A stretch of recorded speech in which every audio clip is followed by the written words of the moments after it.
तुमच्या कुंभमेळाव्याच्या इथे जेव्हा सुरू होईल तिथे फक्त हिंदूंचीच दुकानं लागली पाहिजे अशी माझी तर मागणी असणार.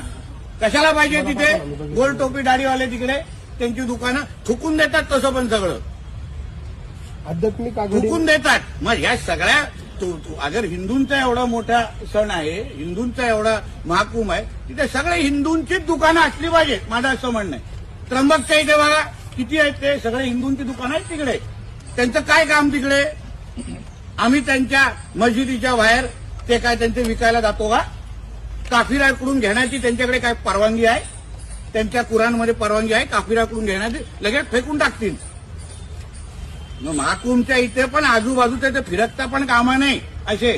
मग ते पण नाव बदलून येणार. मग दुकानाच्या बाहेर जय श्रीराम फुलवाले लिहिणार आणि आतमध्ये अब्दुल बसला असणार. हे सगळे लोक हे गोष्टी. आता तुम्हाला अगर आमचा नियम कायदा पाळायचा नाही ना, आम्हाला पण तुमची घाण नको तुमच्यासारखी.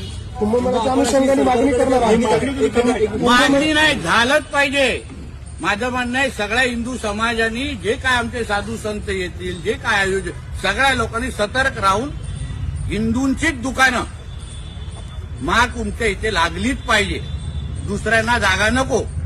कारण का ते मूर्ती पूजन करत नाही, ते आपल्या धर्माला मानत नाही. तुम्ही अगर तुमच्यासाठी आम्ही अगर काफिरत असू तर तुमचं काम काय तिकडे? आमच्याकडून घेण्यात तुम्हाला हराम आहे म्हणून तुम्हाला थुकायला लागतंय.